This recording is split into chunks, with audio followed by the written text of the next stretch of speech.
नमस्कार, जय शिवराय, जय भीम, जय दिबा. मी भास्कर भोईर, अध्यक्ष माऊली प्रतिष्ठान रायगड.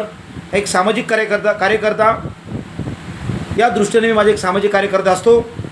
आज माझ्या गावचे, माझ्या बाजूच्या गावचे माझे सरपंच अनिलदादा ढवले हे आज शडूंग बेलवली या रस्त्यासाठी आज उपोषण करत आहेत. तर या उपोषणाला आमचा माऊली प्रतिष्ठानचा जाहीर पाठिंबा.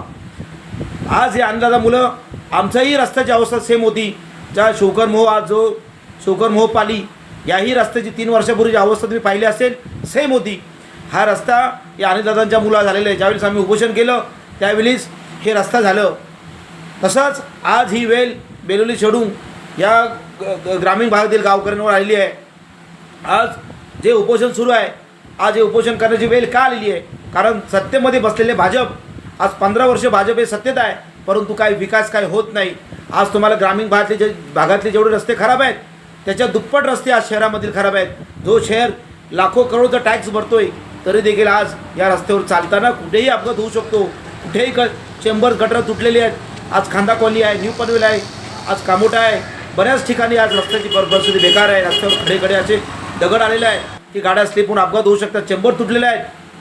आज बेलोली गावामध्ये आम्ही ज्यावेळेस जातो त्या विभागात जातो, आमचे नातेवाईक आहेत, आम्ही जातो, परंतु त्या रस्ता आज नाही गेले काही वर्षांपासून पाहतोय की रस्त्याला खड्डे पडलेले आहेत. आणि आज त्या विभागामध्ये जसे आपण म्हणतो ना की ग्रामपंचायतपासून दिल्लीपर्यंत सत्ता भाजपची आहे, मग भाजपची सत्ता असताना आज त्या गावामध्ये त्या ग्रामपंचायत आहेत, मग ते शडूंग असेल, भिंगार असेल, बेलोली असेल, ठाकूरवाडी असेल, ज्याही ठिकाणी ज्या ग्रामपंचायत आहेत त्या ग्रामपंचायत कुठल्या पक्षाच्या आहेत? तर भाजपच्या आहेत. एखादी सत्ता ग्रामपंचायतपासून दिल्लीपर्यंत सत्ता भाजपच्या असताना रस्ते का होत नाही? ही एक मोठी शोकांतिका आहे. आज आमचे कार्यकर्ते कुठे ना कुठेतरी मला तर वाटतं फक्त पक्ष तोडण्याच्या मार्गावर लागलेले आहेत. यांना फक्त भाजप पक्ष कसं वाढवता येईल.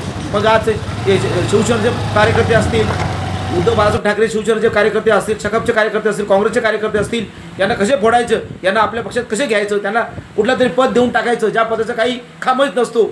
मग अशा पद्धतीने देऊन टाकायचं आणि खुश करायचे आणि आपला पक्ष कसं वाढवायचं, परंतु विकास बाकी काय होत नाही. ही एक मोठी शोकांतिका आहे. म्हणून सर्वांना या छोट्याशा क्लिपमार्फत सांगू इच्छितो की जोपर्यंत सरकारचं आपल्या कार्यकर्त्यांचं नाक दाबत नाही तोपर्यंत तोंड उघडत नाही. म्हणून आज ही उपोषण करायची वेळ आलेली आहे. तर या उपोषणाला आमचा जाहीर पाठिंबा असणार आहे. जय हिंद, जय महाराष्ट्र.